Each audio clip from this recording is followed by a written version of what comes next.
Capítulo 3. Lo siguiente que recuerdo es despertarme con la sensación de haber tenido una pesadilla espantosa y ver ante mí un terrible resplandor rojo cruzado por gruesas barras negras. Oí también voces que hablaban con un sonido hueco como si fuera amortiguado por una ráfaga de viento de agua. La agitación, la incertidumbre y una sensación predominante de terror confundían mis facultades. Al poco tiempo me di cuenta de que alguien me estaba manipulando, levantándome y sosteniéndome en posición sentada y con más ternura de la que jamás me habían levantado o sostenido antes. Apoyé la cabeza contra una almohada o un brazo y me sentí cómoda. En 5 minutos más la nube de desconcierto se disipó. Supe perfectamente que estaba en mi propia cama y que el resplandor rojo era el fuego del cuarto de los niños. Era de noche. Una vela ardía sobre la mesa. Bessie estaba a los pies de la cama con una jofaina en la mano y un caballero estaba sentado en una silla cerca de mi almohada, inclinado sobre mí. Sentí un alivio inexpresable, una tranquilizadora convicción de protección y seguridad cuando supe que había un extraño en la habitación, un individuo que no pertenecía a Gates Heath y no era pariente de la señora Reed. Apartando la vista de Bessie, aunque su presencia me resultaba mucho menos odiosa de lo que habría sido, por ejemplo, la señorita Abbott, escruté el rostro del caballero. Lo conocía, era el señor Lloyd, un boticario al que la señora Reed llamaba a veces cuando los criados estaban enfermos. Para ella y los niños empleaban a un médico. «Bueno, ¿quién soy?», preguntó. Pronuncié su nombre, ofreciéndole al mismo tiempo la mano. Él la tomó sonriendo y diciendo: «Pronto estaremos bien». Luego me acostó y, dirigiéndose a Bessie, le encargó que tuviera mucho cuidado de que no me molestaran durante la noche. Tras dar algunas indicaciones más e insinuar que volvería al día siguiente, se marchó para mi pesar. Me sentía tan protegida y amparada mientras él estaba sentado en la silla cerca de mi almohada, y cuando cerró la puerta tras de sí, toda la habitación se oscureció y mi corazón volvió a encogerse con una tristeza inexpresable que lo abrumaba. «¿Siente que podría dormir, señorita?», preguntó Betsy con bastante suavidad. Apenas me atreví a responderle, pues temía que la siguiente frase pudiera ser brusca. «Lo intentaré. ¿Le gustaría beber algo o podría comer alguna cosa?» «No, gracias, Bessie».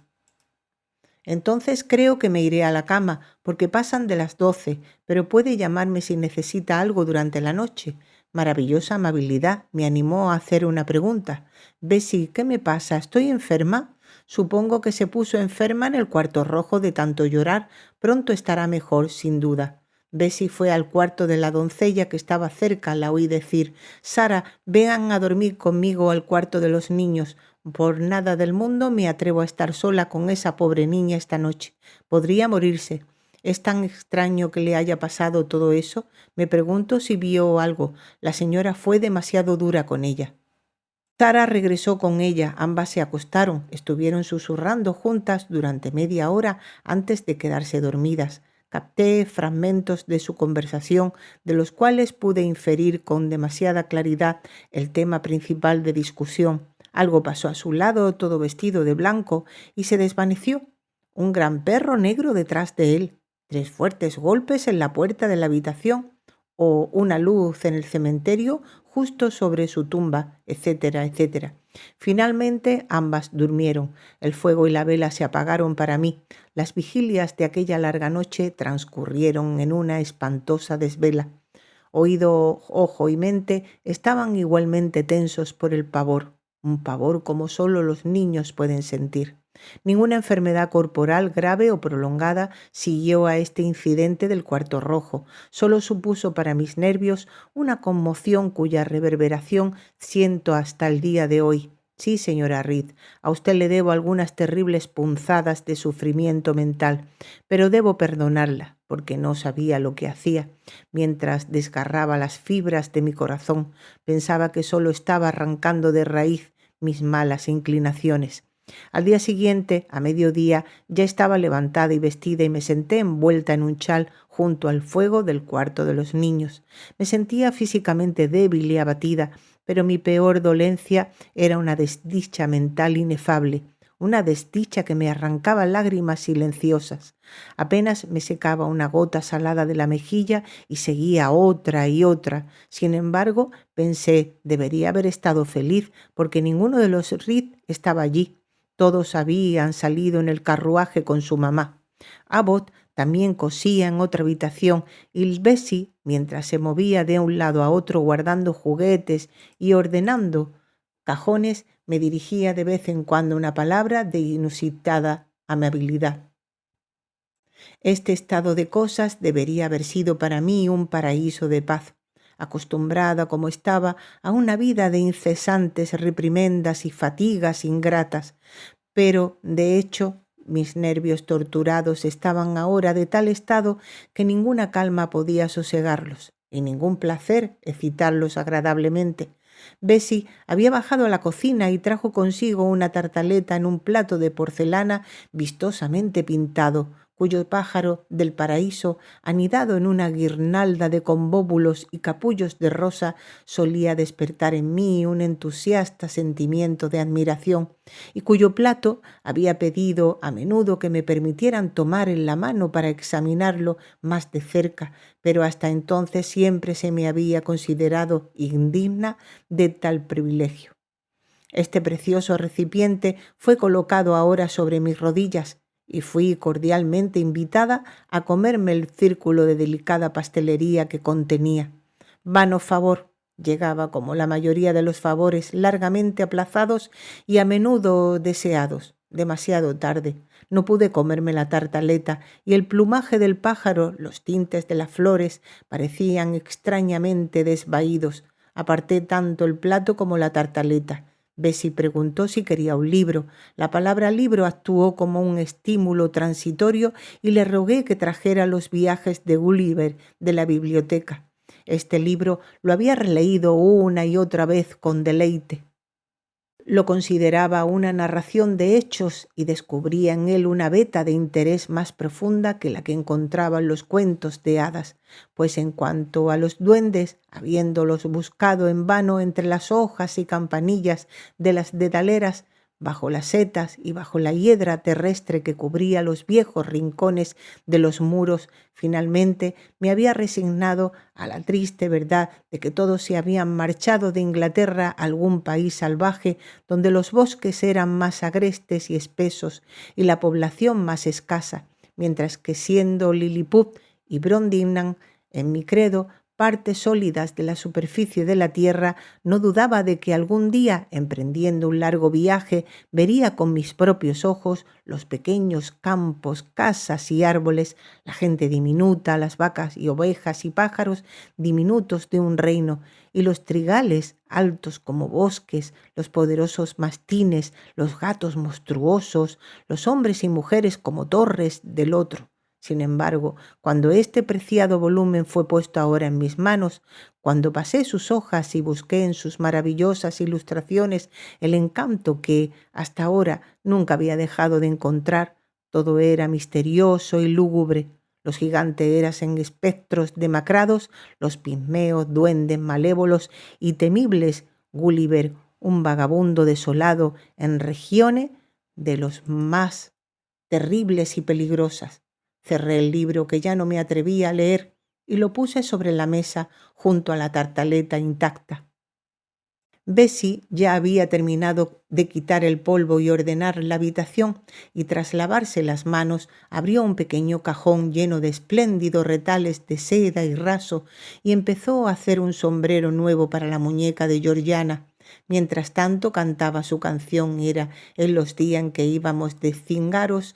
Hace mucho, mucho tiempo había oído la canción a menudo antes y siempre con vivo deleite, pues Bessie tenía una voz dulce, o al menos eso me parecía, Pero ahora, aunque su voz seguía siendo dulce, encontré en su melodía una tristeza indescriptible. A veces, absorta en su trabajo, cantaba el estribillo muy bajo, muy lentamente. Hace mucho, mucho tiempo sonaba como la cadencia más triste de un himno fúnebre. Pasó a otra balada, esta vez una verdaderamente lastimera. Mis pies están llagados, mis miembros cansados, largo es el camino y las montañas salvajes. Pronto el crepúsculo se cerrará sin luna y sombrío sobre el sendero del pobre niño huérfano. ¿Por qué me enviaron tan lejos y tan sola, allá donde los páramos se entienden y las rocas grises se apilan? Los hombres son duros de corazón y solo los ángeles bondadosos vigilan los pasos de un pobre niño huérfano. Sin embargo, distante y suave sopla la brisa nocturna. No hay nubes y las estrellas claras brillan apacibles. Dios, en su misericordia, muestra su protección, consuelo y esperanza al pobre niño huérfano. Incluso si cayera al pasar por el puente roto o me extraviara en las marismas por falsas luces engañada, aún así mi Padre, con promesa y bendición, acogerá en su seno al pobre niño huérfano. Hay un pensamiento que debe darme fuerza. Aunque de cobijo y parientes despojada, el cielo es un hogar y un descanso no me faltará. Dios es un amigo para el pobre niño huérfano. Vamos, señorita Jane, no llore, dijo Bessie al terminar. Podría haberle dicho al fuego, no quemes. Pero ¿cómo podía adivinar ella el mórbido sufrimiento del que yo era presa? En el transcurso de la mañana el señor Lloyd vino de nuevo. Vaya, ya levantada, dijo al entrar en el cuarto de los niños. Bueno, niñera, ¿cómo está? Bessie respondió que yo estaba muy bien. Entonces debería parecer más alegre. Ven aquí, señorita Jane. Se llama Jane, ¿no es así? Sí, señor, Jane Eyre. Bueno, ha estado llorando, señorita Jane Eyre. ¿Puede decirme por qué? ¿Tiene algún dolor? No, señor. Oh, seguramente llora porque no ha podido salir con la señora en el carruaje, intervino Bessie. Seguro que no. Vamos, ya es demasiado mayor para esas niñerías. Yo también lo pensé y sintiéndome herida en mi amor propio por la falsa acusación, respondí prontamente. Jamás he llorado por algo así en mi vida. Odio salir en el carruaje. Lloro porque soy una desdichada. Oh, qué cosa, señorita, dijo Bessie. El buen boticario pareció un poco perplejo y yo estaba de pie ante él. Clavó sus ojos en mí con gran fijeza. Sus ojos eran pequeños y grises, no muy brillantes, pero me atrevería a decir que ahora los consideraría perspicaces. Tenía un rostro de facciones duras, pero de aspecto bondadoso. Tras considerarme detenidamente, dijo: ¿Qué la puso enferma ayer? Tuvo una caída, dijo Bessie, interponiéndose de nuevo en su palabra. Una caída, vaya, eso es de bebés, otra vez. No sabe andar en su edad, debe tener 8 o 9 años. Me derribaron, fue la brusca explicación que me salió a borbotones por otra punzada de orgullo mortificado. Pero eso no me puso enferma, añadí, mientras el señor Joyce se servía una pizca de rapé. Mientras devolvía la caja al bolsillo de su chaleco, sonó una fuerte campana para la cena de los criados. Él sabía lo que era. Eso es para usted, niñera, dijo. Puede bajar. Le daré a la señorita Jane un sermón hasta que vuelva. Bessie había preferido quedarse, pero se vio obligada a irse, porque la puntualidad en las comidas se hacía cumplir rígidamente en Hestes Hill Hall. ¿La caída no la puso enferma? ¿Qué fue entonces?, prosiguió el señor Lloyd cuando Bessie se hubo marchado.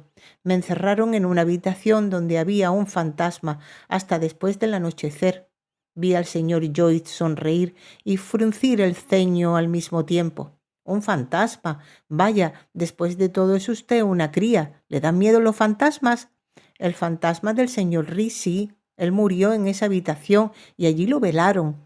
Ni Bessie ni nadie más entra en ella de noche, si pueden evitarlo, y fue cruel encerrarme sola, sin una vela, tan cruel que creo que nunca lo olvidaré. Tonterías. ¿Y es eso lo que la hace tan desdichada?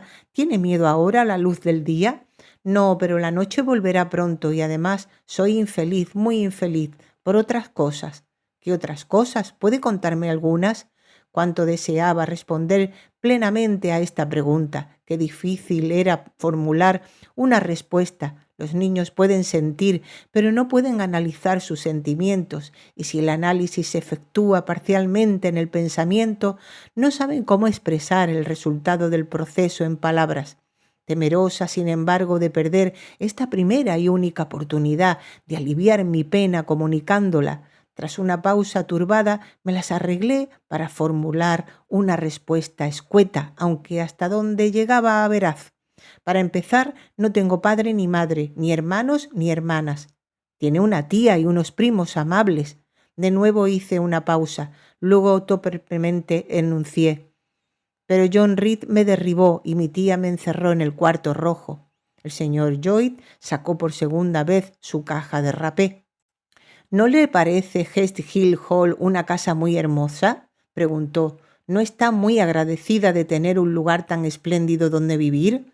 No es mi casa, señor, y Abbott dice que tengo menos derecho a estar aquí que una criada. Bah, no será tan tonta como para desear marcharse de un lugar tan espléndido. Si tuviera cualquier otro lugar a donde ir, me alegraría de marcharme, pero nunca podré alejarme de Gateshead hasta que sea una mujer. Quizás pueda, quién sabe, ¿tiene algún pariente además de la señora Reed? Creo que no, señor. ¿Ninguno por parte de su padre? No lo sé. Le pregunté a tía Reed una vez y dijo que posiblemente tuviera algunos parientes pobres y de baja condición apellidados Eyre, pero que no sabía nada de ellos. Si los tuviera, ¿le gustaría irse con ellos? Reflexioné. La pobreza parece sombría a los adultos, más aún a los niños. No tienen mucha idea de la pobreza industriosa, trabajadora y respetable, solo piensan en la palabra como algo conectado con ropas harapientas, comida escasa, hogares sin fuego, modales rudos y viciosos degradantes. Para mí era un sinónimo de degradación. No, no me gustaría pertenecer a gente pobre, fue mi respuesta. Ni siquiera si fueran amables con usted, negué con la cabeza. No podía ver cómo la gente pobre podía tener los medios para ser amable y luego aprender a hablar como ellos, adoptar sus modales, no recibir educación, crecer como una de esas mujeres pobres que veía a veces amamantando a sus hijos o lavando su ropa en las puertas de las cabañas de la aldea de Hastings Hill. No era la bastante heroica para comprar la libertad al precio de perder mi casta. ¿Pero son sus parientes tan pobres? ¿Son gente trabajadora? No puedo decirlo, señor. Tía Reed dice que si tengo alguno deben de ser una panda de pordioseros. No me gustaría ir a mendigar. ¿Le gustaría ir a la escuela? De nuevo reflexioné. Apenas sabía lo que era la escuela. Bessie a veces hablaba de ella como un lugar donde las señoritas se sentaban en el cepo, llevaban tablas en la espalda y se esperaban que fueran extremadamente finas y precisas. John Reed odiaba su escuela, insultaba a su maestro, pero los gustos de John Reed no era una regla para los míos, y si los relatos de Bessie sobre la disciplina escolar, recogidos de las señoritas de una familia donde había vivido antes de venir a Gateshead, era algo espeluznantes, sus detalles sobre ciertos logros alcanzados por estas mismas señoritas eran, a mi parecer, igualmente atractivos. Se jactaba de hermosas pinturas de paisajes y flores ejecutadas por ellas, de canciones que podían cantar y piezas que podían tocar, de monederos que podían tejer, de libros en francés que podían traducir, hasta que mi espíritu se sintió movido a la emulación al escucharla. Además, la escuela sería un cambio completo. Implicaba un largo viaje, una separación total de Gateshead, la entrada a una nueva vida. La verdad es que me gustaría mucho ir a la escuela, fue la conclusión audible de mis cavilaciones. Bueno, quién sabe lo que puede pasar, dijo el señor Lloyd mientras se levantaba. La niña necesita un cambio de aires y de escenario, añadió hablando para sí mismo. Los nervios no están en buen estado. Bessie regresó en ese momento. Al mismo instante se oyó el carruaje rodar por el camino de grava. ¿Es su señora, niñera?, preguntó el señor Lloyd. Me gustaría hablar con ella antes de irme.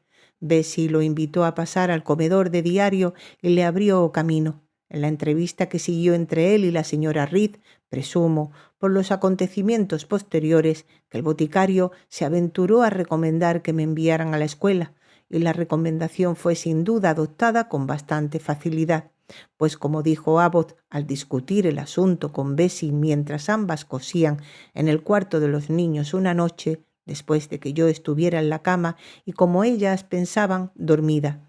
La señora se atrevía a decir que se alegraba bastante de deshacerse de una niña tan fastidiosa y mal condicionada, que siempre parecía estar observando a todo el mundo y tramando complots a escondida.